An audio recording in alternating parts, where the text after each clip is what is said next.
Good evening, everybody. Welcome into the Live and Learn podcast. Hope you're doing well on this Tuesday, September 9th. Thank you all to everyone who reached out yesterday. It was my father and I's birthday. Happy birthday, Dad. 58. Looking 48 lately. So good on a happy day for us. Great day to watch some football, and we're back tonight with lots to talk about. So I talked about Sunday night. We're doing a Sunday night following the 5:30 p.m. games every Sunday this NFL season. We are going to be doing podcasts Tuesday and Thursdays. Tuesdays, we'll recap Sunday night football. We'll talk about Monday night football. Also get into baseball, any other top stories in the world of sports. And then Thursday's pod will be mostly about the betting lines for the week, NFL, college football, as well as other breaking news and anything, other big stories that come across, we will also discuss on Thursday night's podcast. But Sunday night, I get done the pod, buckle in, grab a Coke Zero, and getting ready to watch Bills, Ravens in Orchard Park, New York. And you expect a great game because it's Josh Allen, Lamar Jackson, two of the best quarterbacks in the sport, two of the greatest quarterbacks in league history, just pure talent alone. Maybe not rings, but if you watch them, it's incredible what these guys can do. And the expectations for the game come in at a 10. And yet I think that it superseded the expectations. The game was phenomenal. It had everything. Incredible performances. Incredible athletic feats. And yet, with 4 minutes to go in the fourth quarter, the Ravens are leading by 15. And I'm contemplating, because I'm dead tired, because I went to bed late on football season. I go to bed late every night football season. And sleep isn't as important to me as it is to other people. And that's not a brag. It's just you learn to deal with it. And it's 40-25. I'm like, I could get to bed. Going to wake up early. But there's something in my gut said, no, we're staying up for this game for whatever reason. The Ravens missed a field goal. Bills get the ball. They go down quickly on a 4th and 2. Josh Allen, tip pass looking for Kincaid, finds Keon Coleman in the back of the end zone.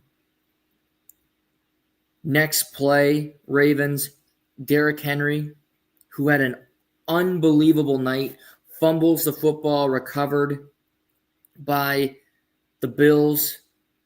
They score a touchdown, miss the 2-point conversion, so they're down 2. And then we get to the moment of truth.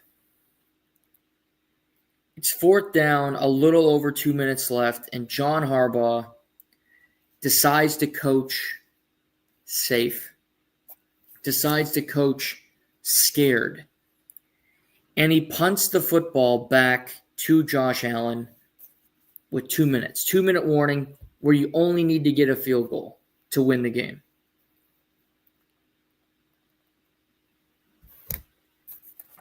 By punting that ball, he gave the game away. It was already over.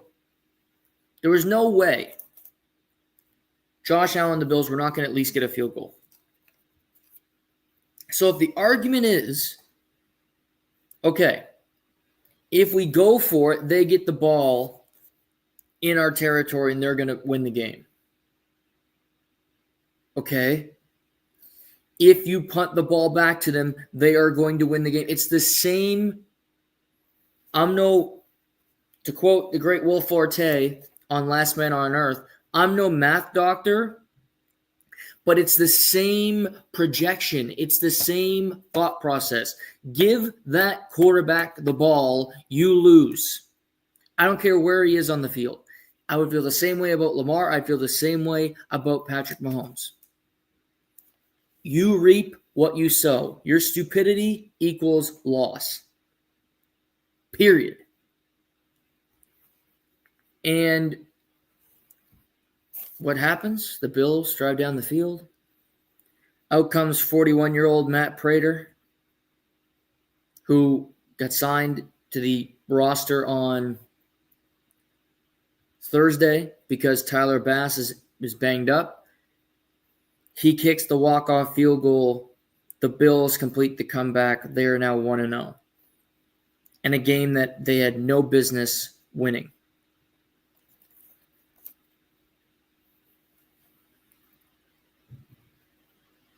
So my blame meter, John Harbaugh, number one. Because as head coach, you are the first line of defense. It's your decision. And for you to look across and say, yeah, we're going to punt. And you see Josh Allen, that's just stupid. And that's coaching to lose, not coaching to win. It was a cowardly decision that I can't defend. You pick up a first down on that fourth down, you win. Worst case, you don't get it. Let the Bills score on their first play. You get the ball back, and you have a chance to win. Let them run. Clear out the defense. Let them score. That would have been my approach.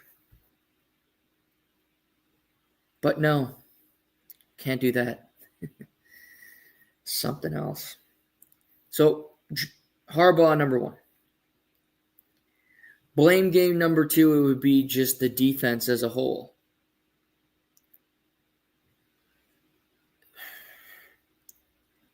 The Bills' defense was not great, and they had a lot of holes, and they couldn't stop the run. And Derrick Henry was a beast of epic proportions, and their gap schemes were brutal. However, at least Ed Oliver had himself a night. One of his best games as a pro.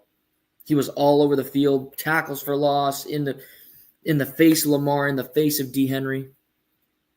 And at least the Buffalo defense came up with a turnover when you needed one. Forced a fumble, recovered it. Baltimore's defense did nothing. Couldn't get a stop in the last 4 minutes. Couldn't make a play. Jair Alexander, first game from coming over from Green Bay, rough, cooked. Keon Coleman took his lunch money. Keon Coleman, 8 catches for $112, 1 touchdown. Looking like wide receiver 1 for the Bills. Good on him, second-year receiver from Florida State.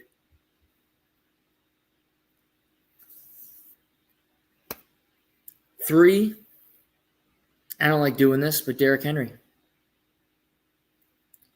You can't fumble. You can't fumble on that play. Awesome game, 165 yards rushing, couple touchdowns, 9.5 yards a carry for Derrick Henry. But in that crunch time moment, you can't fumble. It just can't happen. It doesn't eliminate his great game, but it hurts it a bit. Because you're in the fourth quarter and there's 3 minutes left and you fumble. Can't. Gave the Bills life, and they took advantage of it.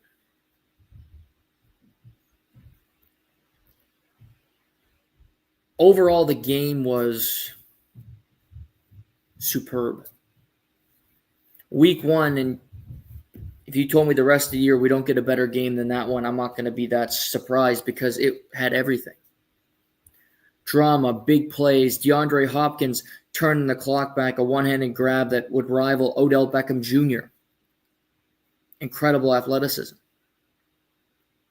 Derrick Henry, who's in his 30s, still running like he's at Alabama.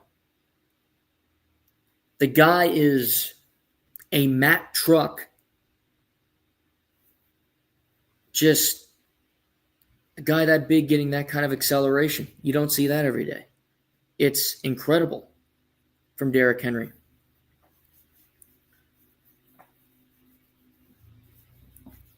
And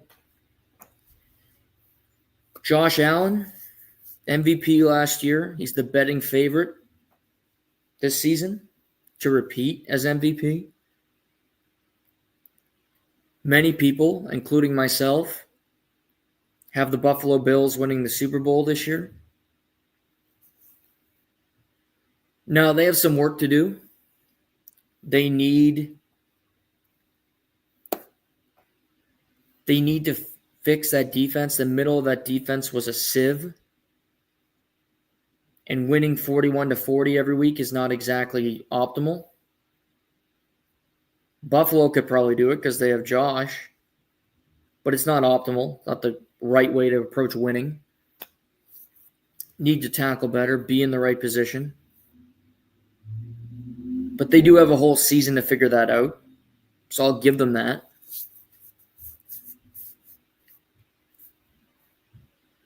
I still believe Mahomes is the best player in the sport. That's just me. Because when Brady was playing, there would be quarterbacks that you prefer to watch that would play each other and have fantastic matchups, but then they would get to the Patriots and they would lose. And that's the story of these two guys thus far in their careers. Now, that's subject to change because could Buffalo beat Kansas City this year? Absolutely. I think Buffalo will, quite frankly. But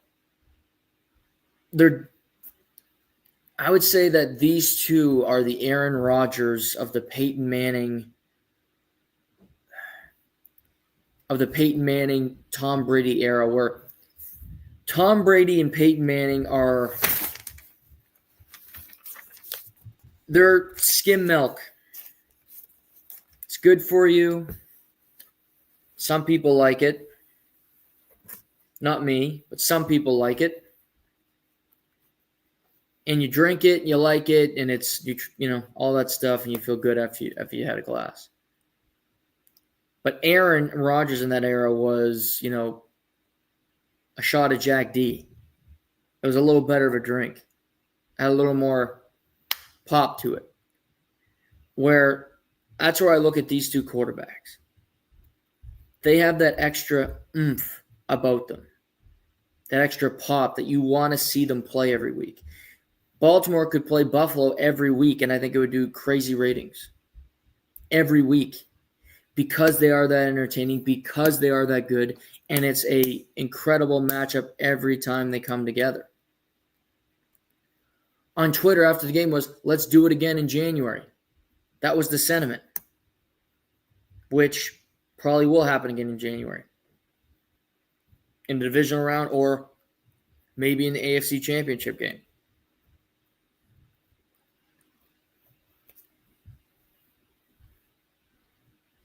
But they're both freakish athletes.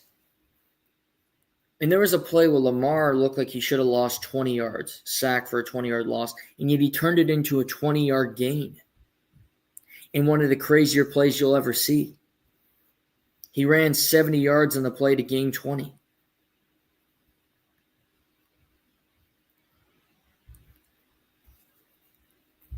Sunday Night Football, you got a good rating.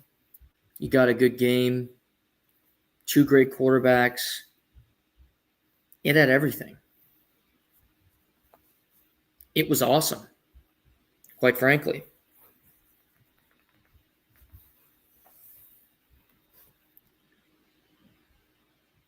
Buffalo, to me, is the safer bet to be the 1 seed coming out of this game. Schedule goes into that. Trust in the quarterback. I have more trust in Allen than I do Lamar. Sean McDermott has his detractors. He just has the face of a prick. And I'm sure he's not the nicest guy in the world, but I have more trust in him. John Harbaugh won a Super Bowl a long time ago. just like Mike Tomlin. And yet Mike Tomlin gets a lot of heat in Pittsburgh because, they're always above 500. John Harbaugh could have the very same predicament. The only difference was he had Lamar Jackson, where the Steelers have had, Kenny Pickett and bad Big Ben. Baltimore loses those big games in the playoffs always. And Lamar doesn't always play well, but it's also Harbaugh making stupid decisions and coaching scared, coaching passively. And yet, he's John Harbaugh and everybody loves him.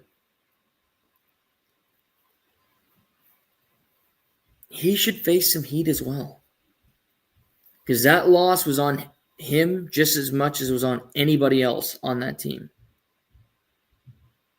You're the leader, and you stunk it up when you had to lead. Stunk it up. I think these two teams meet again. I mean, from James Cook, 50-yard play in this game, Zay Flowers was all over the field. What a player he is for the Ravens.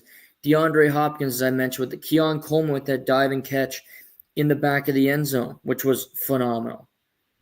Derrick Henry, 9.5 yards a carry. All of this, good kick returns. This game had a little bit of everything. But ultimately, Buffalo comes out on top. Buffalo, to me, is the superior team. Baltimore is more talented. They have the better coach. Yet, I believe Buffalo is actually the superior team. And that sounds counterintuitive. But talent-wise, I'd take Baltimore. But Baltimore wins the talent ranking against pretty much any team in the league outside of the Eagles. And yet, when they face the toughest competition, they generally lose. 15-point lead, 4 minutes left, you lose a game that you should win, that very well could cost them the 1 seed come the end of the year. And while I'm surprised they were the favorite in Buffalo, I think that was stupid. And I'm glad that I suggested everybody to take the Bills. They had a 15-point lead. You have to close. That's a choke of epic proportions. Before we move on to the next game, quick shout out to, pardon the interruption, Uncle Tony and Uncle Mike get 3-year extensions at the mothership, otherwise known as ESPN. PTI has been on the air for over 25 years. It's one of the longest running sports shows of all time. To me, it's the greatest sports show of all time. I still watch it every day. I PVR it. I watch it on TV, not a podcast version. I'm thrilled because they're both still great at what they do. And selfishly for me, I'm so happy it's continuing. I love PTI. I love Tony Kornheiser, and I love Mike Wilbon. 27 now, and yet I still get jazzed to watch it every day. Love it. Stoked for them. Mike Wilbon's from Chicago. Segue. And the Chicago Bears hosted the Minnesota Vikings on Monday Night Football last night. It was the first game for head coach Ben Johnson, coming over from the Detroit Lions, offensive coordinator there for 3 years. And it was the first start for J.J. McCarthy after tearing his meniscus in the preseason last year, redshirt sophomore. Lots of intrigue.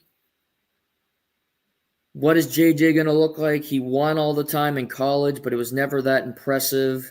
They ran the ball a ton, good defense, physical line of scrimmage.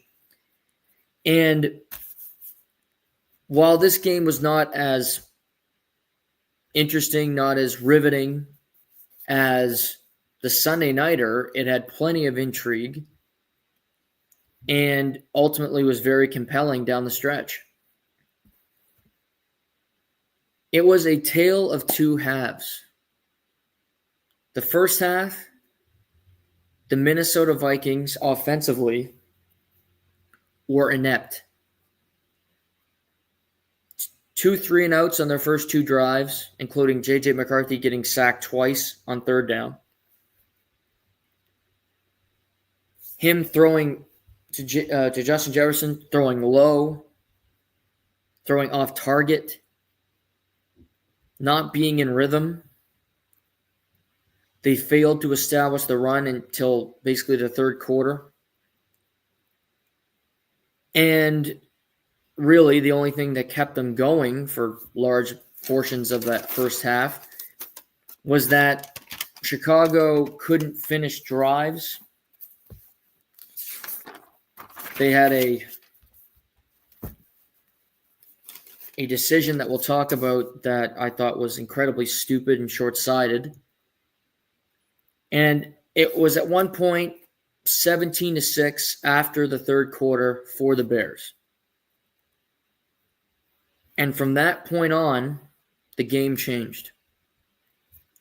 Darnell Wright got called for holding. It was an awful call. Wasn't a penalty, but they called it. The very next play, Caleb Williams, intentional grounding. Massive mistake, can happen. Following play, Kyron Santos misses a 50-yard field goal, and the game flipped. Because next 2 drives, Vikings scored 2 touchdowns and a 2-point conversion to take the lead. J.J. McCarthy just started to rip it. Stepping up in the pocket, finding guys, throwing into tight windows, not being afraid to do that, finding Justin Jefferson for a touchdown, finding Aaron Jones down the seam on a wheel route for a huge play that ended up being a touchdown. His feet were better. He looked more confident. And he just went through his progressions, finding the receiver, hitting them in stride, using the running game to his advantage, play action.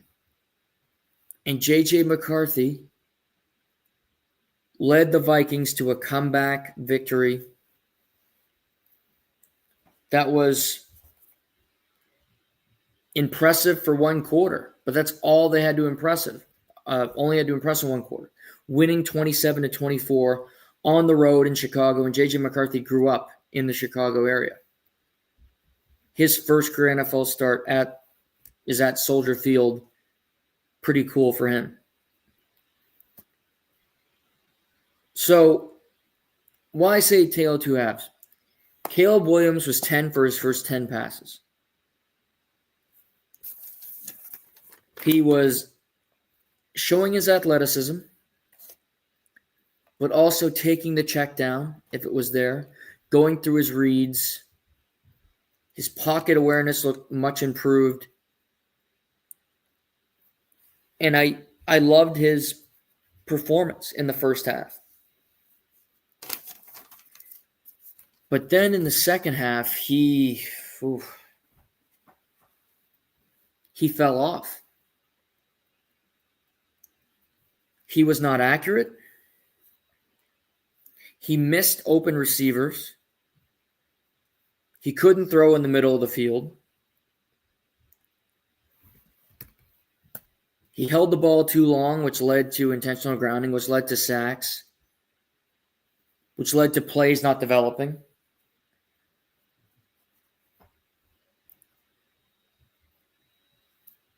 The Bears had 5 false start penalties in the game. 3 of them came in the second half. 2 of them came in the fourth quarter. 80 penalty yards. So it was a plethora of just errors. And they're also 3 for 13 on fourth down. Where do I start here? Okay.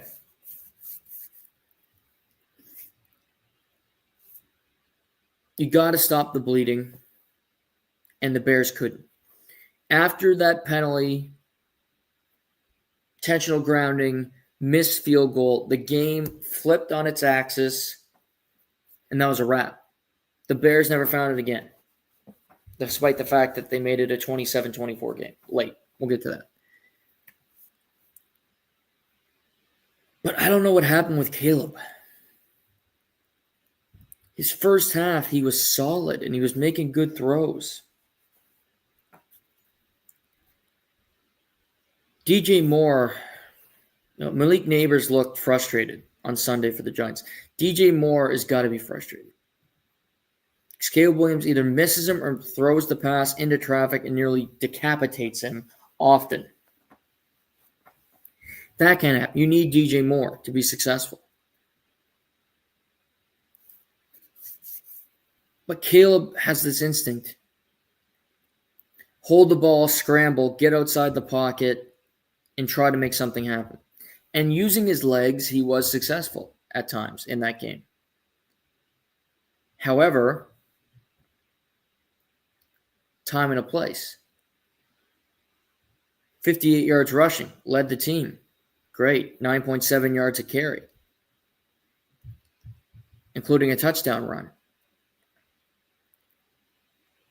But 21 for 35 passing the football. 60% completion, not good enough. And that's even worse when you think 60% when he started the game 10 for 10. It was a nosedive. First half, you saw him live in the middle of the pocket, step up, make a throw, and you're like, okay, there's Caleb. There's the Caleb Williams that we want to see. The Caleb Williams that will have success. But he left and never really returned. Because he was never comfortable in the pocket. He struggled from there. And I still think Caleb can do it. I think the Bears will get better. It's not a panic time for me yet for the Bears. Because I believe over time they can get better. I believe Ben Johnson is a very good offensive coordinator. I don't know if he's a great head coach yet. That remains to be seen as well. And Caleb Williams had an awful rookie year with awful coaching. So I give him that for now. But J.J. McCarthy was only better than one quarter last time. But J.J. McCarthy was phenomenal in that fourth quarter. And he was better in one quarter than Caleb was in three. And that was kind of the difference.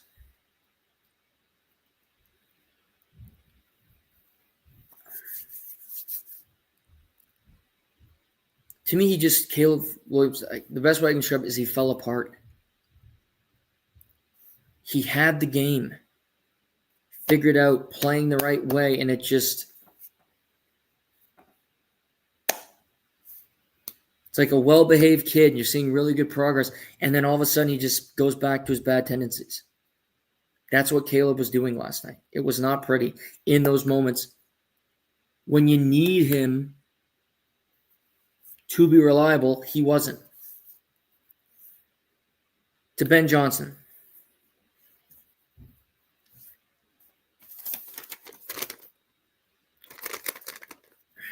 This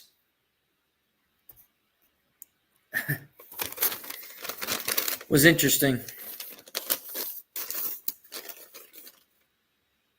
Bears are playing really well. Couple minutes left in first quarter. It's fourth down. They're in field goal range. And Ben Johnson decides to go for it on fourth down. I am Mr. Aggressive. I am. I love it when teams go for it on fourth down. But you are playing a Minnesota team who in the game thus far can't score. They're not picking up any yards. J.J. McCarthy is a fucking wreck at this point. The only thing that Minnesota does do well that we know empirically is play defense. Brian Flores is an awesome defensive coordinator, and this team can play defense. We're aware of that. So on fourth down with Caleb Williams, year 2, I don't have a whole lot of confidence in him to make it real. Even in this first quarter, I went, don't like it. They decide to go for it on fourth down. He throws the ball middle of the field, and he misses DJ Moore horribly. It's a horrible throw, not close, turnover on downs. The Bears lost by 3 points. You kick a field goal there, you go to overtime.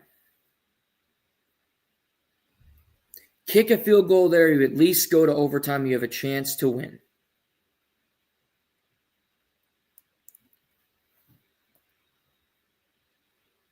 Detroit with Jared Goff, that offense was a fine-tuned machine. They knew exactly where each other were. They knew exactly how the offense was going to run. They had an awesome offensive line. I thought was decent last night for the Bears. They had running backs that they could use in a multitude of different ways.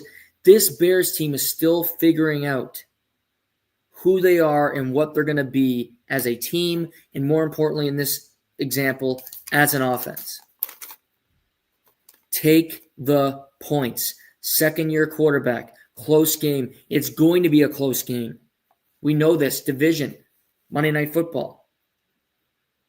Take the points.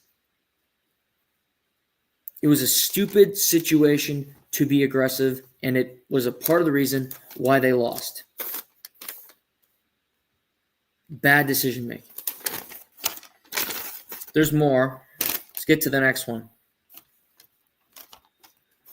So, Bears fall apart. J.J. McCarthy becomes John Elway. They take the lead. Bears score a touchdown to make it 27-24 with 2 minutes and 2 seconds left on the clock. Bears have one timeout. The Bears decide not to onside kick. They kick off to the Vikings. Vikings take it out of the end zone so that more clock runs out. I think there's like a minute 54 by the time he gets down. And the Bears get the ball back with 7 seconds left on their own 10.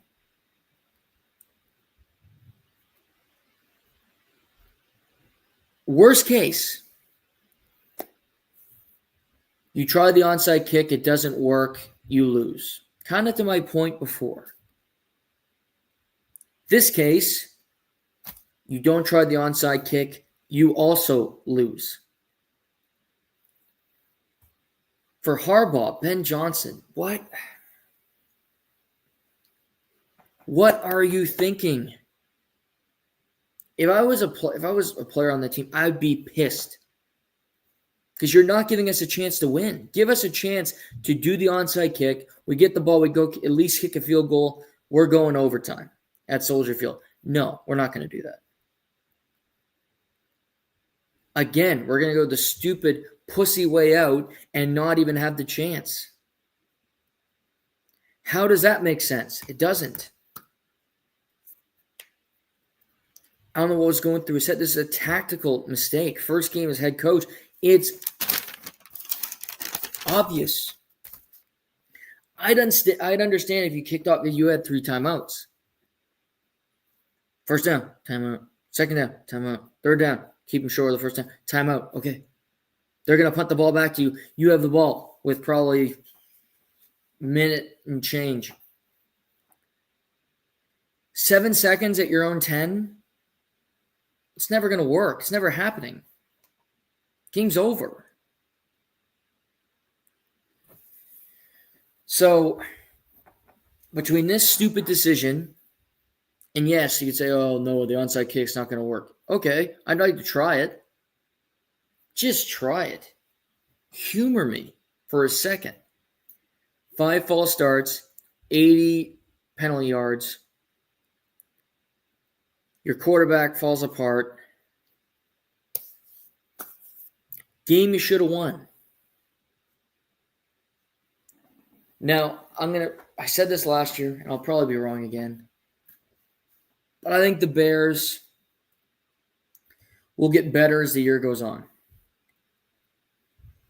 I don't have massive faith in it, but I have some faith in it. That they can find success and turn this around. However, quarterback, 0 to 10 trust, about a 4. Ben Johnson making tactical decisions, about a 3. Offensive line, I thought was solid. Could have been better, sure, but first game together, a lot of new players. Caleb Williams was sacked twice. A lot of that his fault. So they have some things to work on. But I still believe Chicago can be a playoff team. I do. Minnesota, good on Minnesota. They came prepared. And yes, they only found it in the fourth quarter, but their defense kept them in it. Credit to Brian Flores. And J.J. McCarthy played well when he had to. And the best thing you can say about J.J. McCarthy is he's a winner. He won in high school. He won at Michigan. In now one game of NFL, his whole collegiate career, in high school, he is 64-3 as a starter. Incredible. J.J. McCarthy. Keep watching Minnesota and see how they do.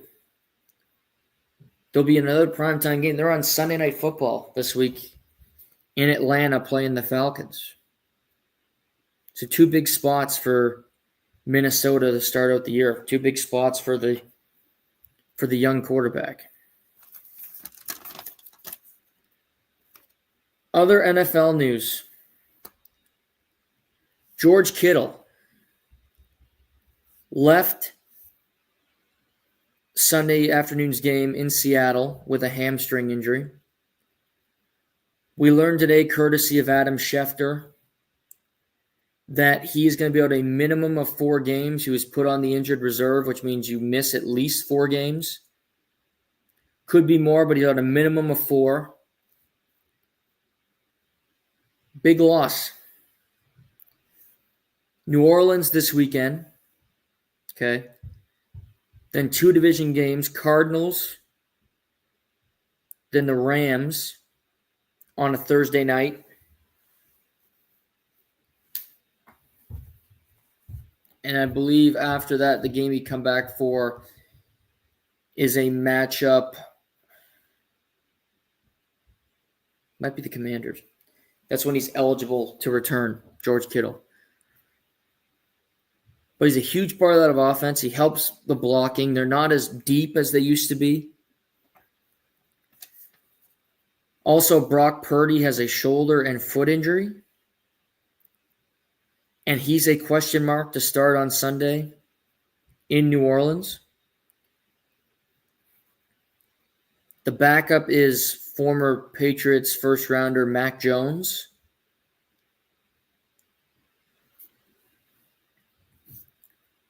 Purdy finished the game.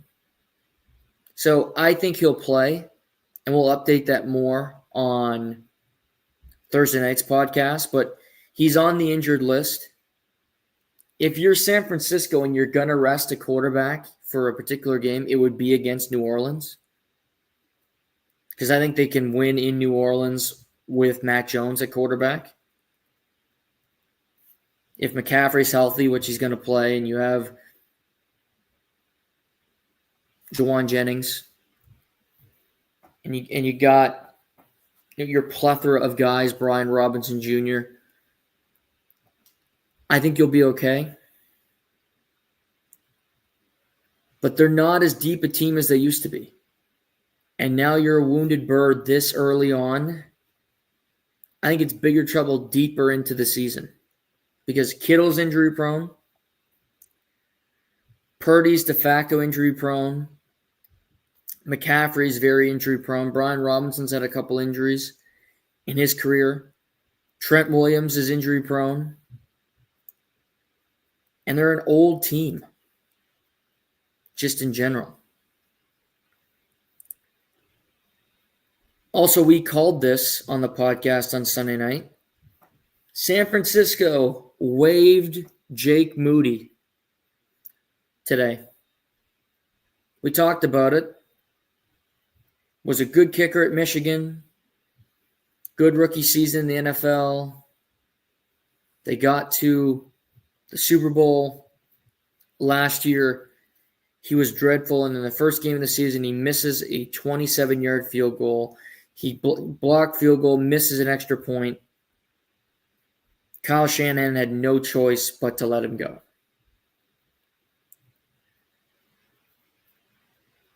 No choice. Dreadful. And you can't bring him back in that locker room. Eddie Pinheiro, who's bounced around the league, last with the Cardinals.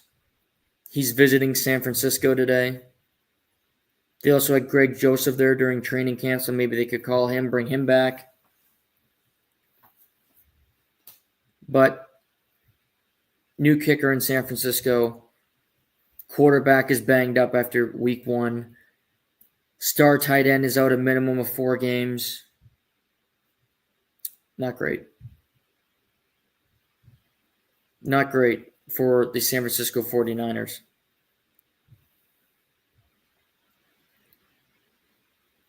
Just check on other news before we move off the NFL. Jalen Carter was fined for the spitting incident with Dak Prescott, but he was not suspended anymore. They said it was a 1-game suspension, and that was the Cowboys game, fined $57,000.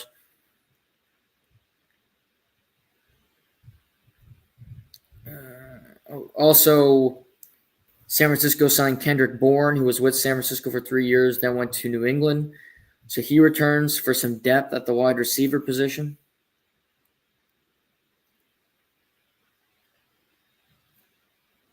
So we get closer to week 2, which Thursday night, Washington in Green Bay, Micah Parsons sounds like he's going to get more snaps, play more than he did in week 1. So good news for the Packers fans. We will preview that game and every other game of the NFL weekend on Thursday night. So join us then for that conversation. Let's pivot to baseball.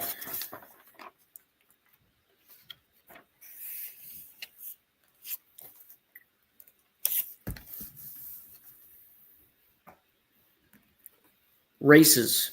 That's the optimal word. Race for the division winners. The Toronto Blue Jays have a 2-game lead over the New York Yankees entering action tonight and a 3-game lead over the Boston Red Sox in the American League East. And this is a big deal on multiple fronts because the Blue Jays, if they win the division, will get a bye in the first round of the playoffs. Top 2 division winners in each conference, American League, National League, get a bye and avoid wild card best 2 out of 3 weekend. The Blue Jays, unless shit really hits the fan, and likely the Detroit Tigers will be the 2 teams that get a bye into the divisional round. However, if the Blue Jays are to lose that division title, they will have to play wild card weekend.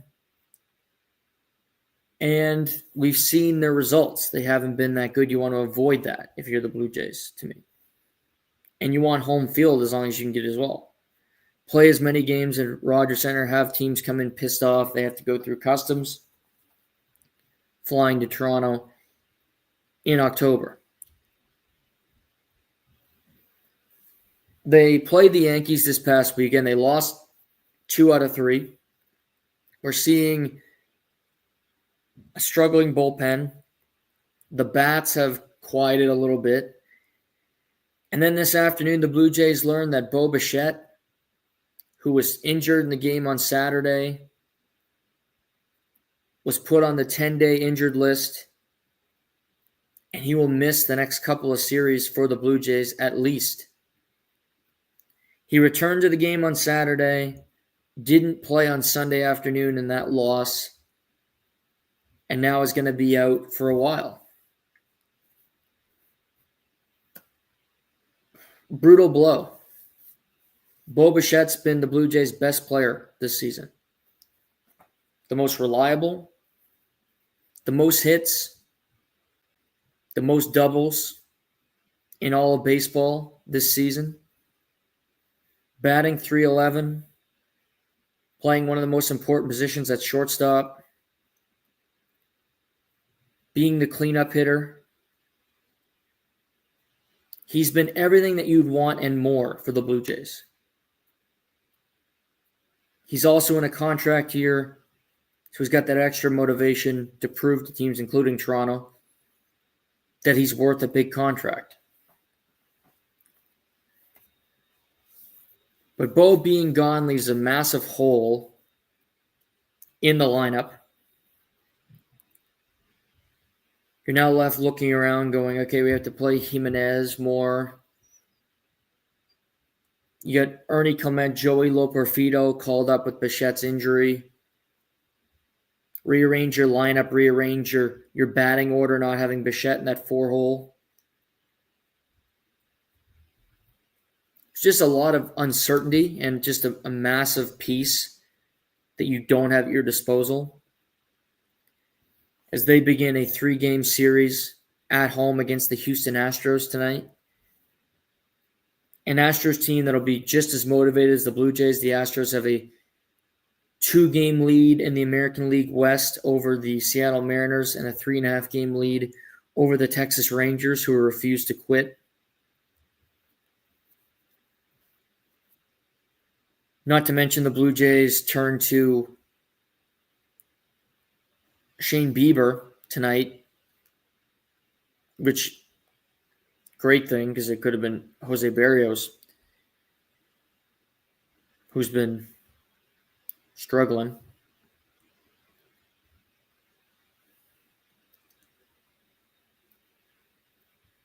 But you're not announcing starters, teams. Kevin Gausman will go Thursday.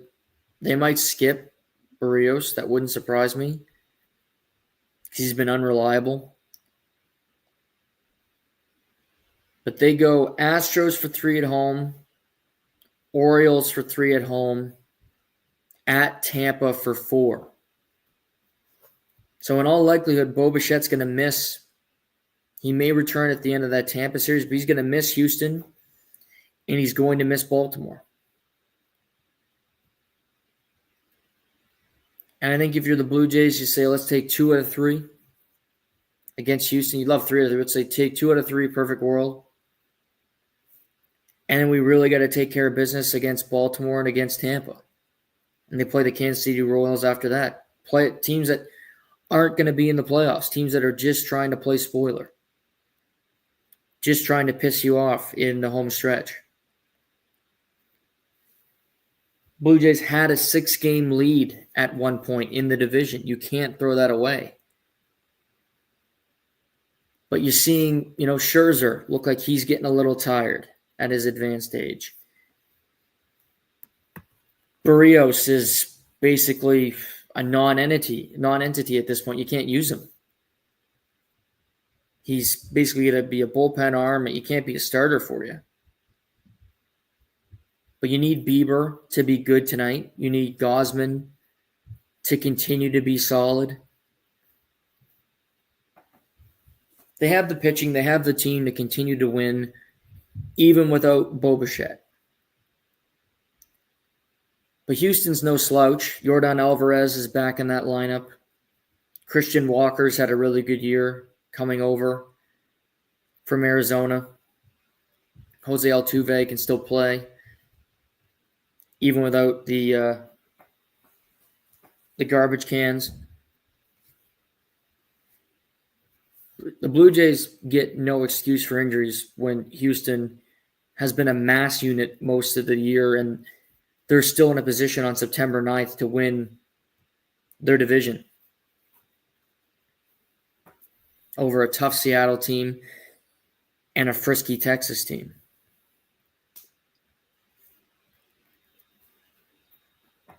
But these are the big moments, and Vladimir Guerrero Jr., who signed the extension this year, and I think for the most part had a pretty awesome season. Batting above 300, hasn't had the power that you'd expect. 23 home runs. Maybe he gets to 30 if he gets really hot down the stretch here. But even that for him, not a great season. But he's productive. He's there every day. Comes up with big hits. So he hasn't been disappointed. George Springer's been phenomenal. Addison Barger went through a cold swing, but he's playing better again at the plate. And I think if you're trying to think Bieber, Scherzer, Gosman, they feel pretty comfortable in every start going in that their starting pitcher is as good or better than the guy that's on the other team. I said tonight, Luis Garcia, Shane Bieber. I'm taking Shane Bieber every day of the week. He struggled last week, but he fought through that start. And he went through the bumps and bruises playing Cincinnati, but still pitched 6 innings after giving up 5 earned. That's Shane Bieber. He's a fighter. Gave them all he had, settled into that start. And they have faith in him, clearly.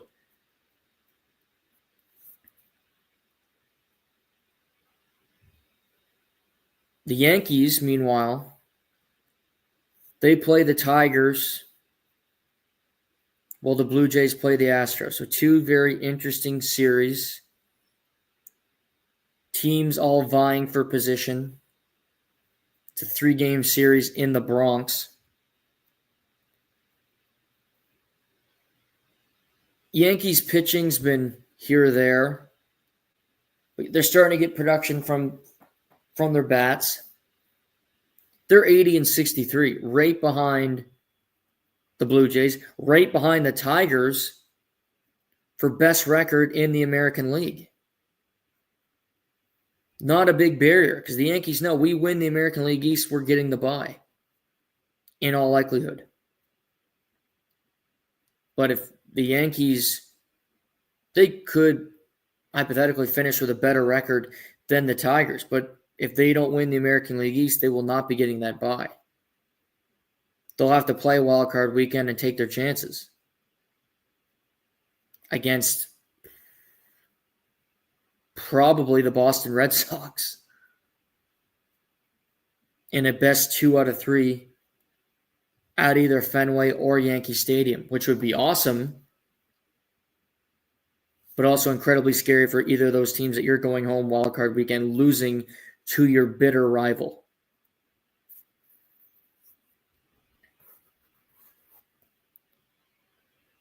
While the Blue Jays, I would say their skill is starting pitching. Other than Carlos Rodon, Tigers and Blue Jays and Yankees don't have great pitching. Tariq Skubal is phenomenal. To me, he's the Cy Young winner in the American League. He's the best pitcher in baseball. But he can only pitch 1 of every 5 days. And whether it's Casey Mize or it's Jack Flaherty or Charlie Morton, he's a vet, love that about him. But whether it's Skubal, the Tigers do not scare you pitching because you might give up 6 runs and lose 6-4.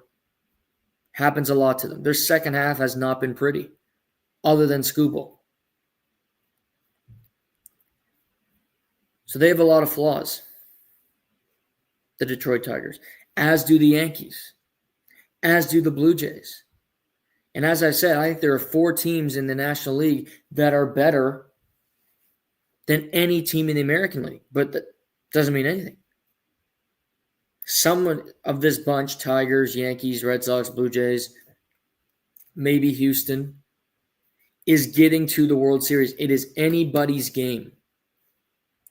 Just get into the tournament and see what happens. If Texas gets in, could they win the World Series? Probably not, but could they? Yes. Not having Eovaldi would hurt them a ton, but they do have Jacob deGrom, and they do have guys that won a World Series still on that roster. They have a manager who's won 4 World Series championships in Bruce Bochy. Seattle, big dumper, slowed down month of September. Weird season, but they got good pitching. Logan Gilbert, Brian Wu. They got guys that can flat out pitch in Seattle. They get in, they're a threat. Red Sox, not having Roman Anthony sucks.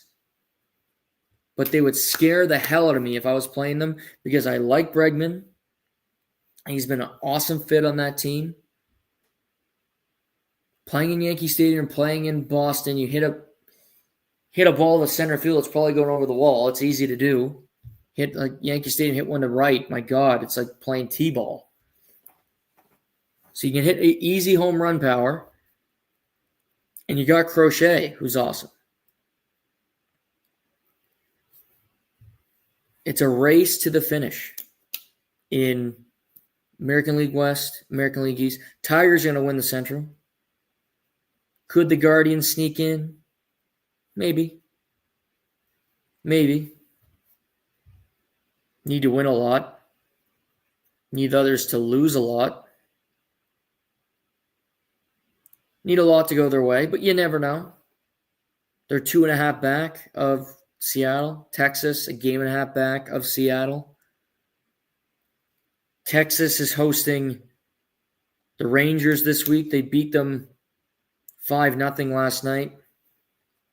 Mariners are hosting the St. Louis Cardinals. Got to win games in that series. Red Sox are in Sacramento playing the ass. They won 7-0 last night. Good series for them to have this late in the season. Red Sox have the Athletics for 2 more before they play the Yankees this weekend at Fenway.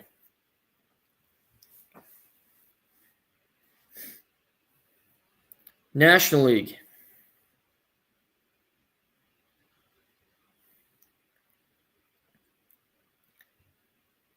Brewers, Phillies.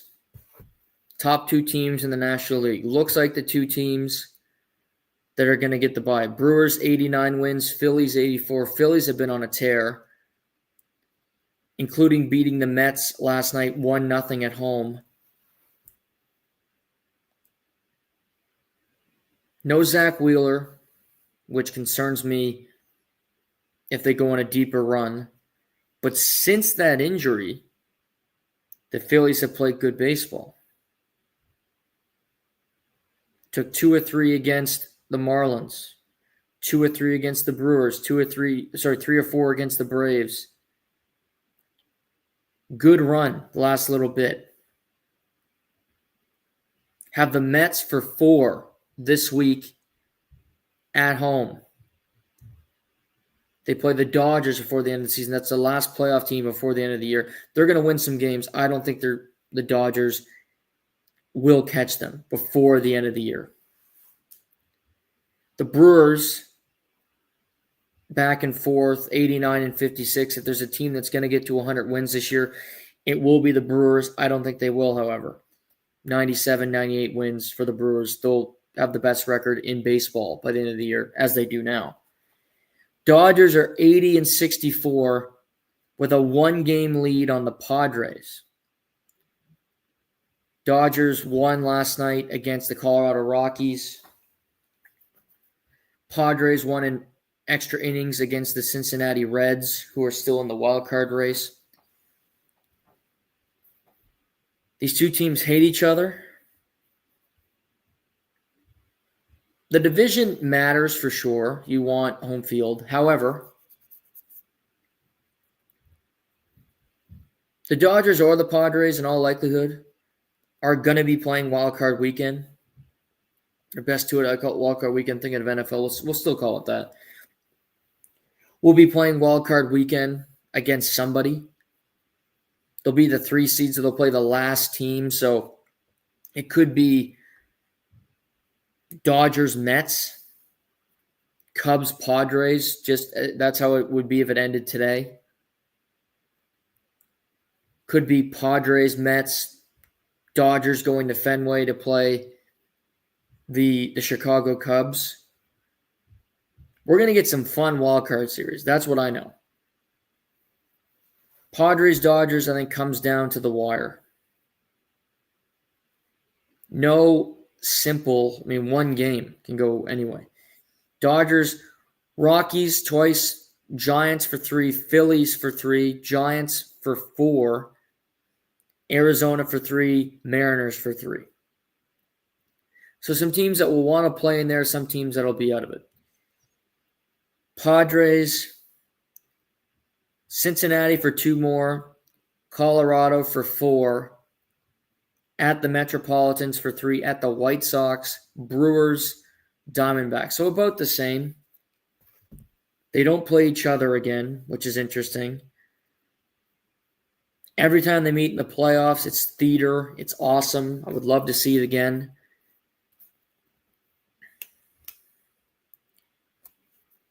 But you have basically 3 weeks until the end of the baseball season. It's about getting as many wins as you can get, putting yourself in the best position while maintaining health if you can.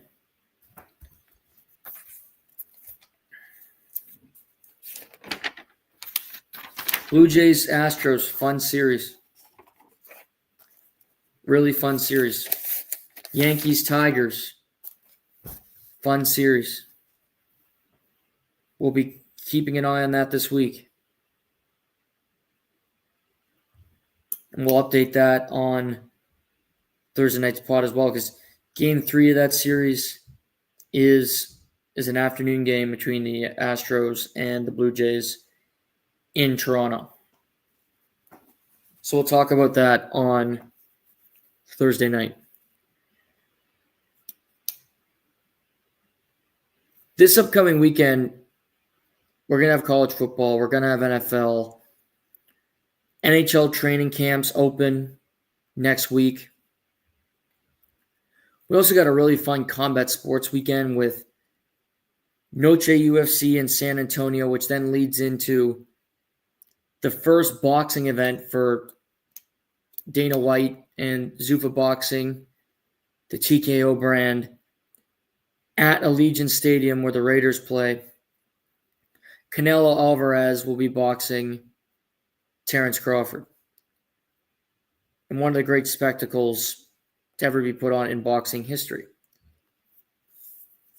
Fun undercard. So I'll be watching that this weekend. And that's on Netflix Saturday night, the boxing.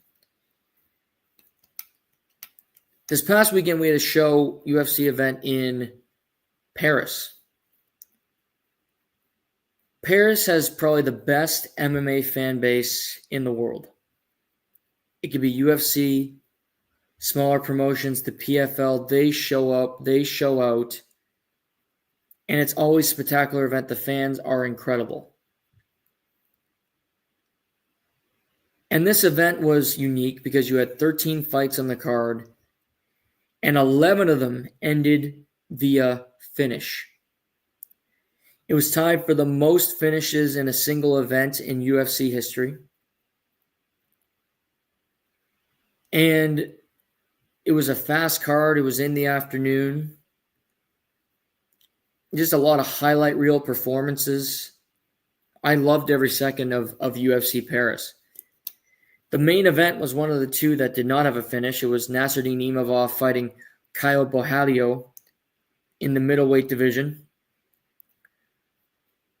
We got a new middleweight champion last month with Khamzat Chimaev defeating Dricus du Plessis at UFC 319 in Chicago. These two both think that they should be the next number one contender. Whoever wins this fight's the next guy. It was the Frenchman, Imavov, who really put on a show. Was fantastic in his striking, distance management, hitting that jab like he likes to do. And defeats Caio Borralho. It was Borralho's first loss in the UFC. Imavov has won 6 in a row. Since losing to Sean Strickland, he's gone on a run, including getting finishes over Israel Adesanya earlier this year, finishing Jared Cannonier. He's not the most entertaining guy in the world, but he's big. He's hard to take down. He is a good striker and very strong. Caio, he'll be okay. He's a solid fighter. He's part of that Fighting Nerds team out of Brazil. And that bubble kind of popped a little bit lately. But he loves to fight, and he wants to fight before the end of the year. And he had some moments in this fight, he just couldn't get enough momentum to really make an impact over Caio. Imavov got a big cheer because he's from France and they love him. But there wasn't a finish after an event with 11 finishes and 13 fights. I don't think the UFC knows who's going to be Chimaev's first title challenger. And I think they're going to wait. Because on October 18th, there's an event in Vancouver, British Columbia. The main event is Reinier de Ridder fighting Alexander Fluffy Hernandez. It's a phenomenal fight. De Ridder, 4-0 in the UFC. It'll be, 5-0. 4-0 in the UFC. It'll be his 4th fight of the year for him. Fluffy, it would be his 3rd fight of the year. So both guys that are active, both guys that like to finish, guys that win. De Ridder was a champion in one championship. If either of these two guys can go put on a show in Canada, get a big finish, I think they're next in line for the title. Imavov has earned the right to be, but I think they want something fun, something spectacular.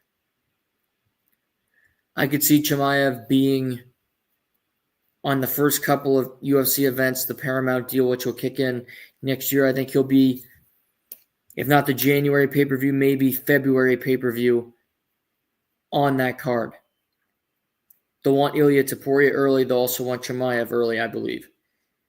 It's just picking the right opponent. Dricus didn't put up any fight. It was not a competitive bout. And I think Fluffy, to me, if he can win, he provides the most potential problems. He provides the fight that could be the most compelling.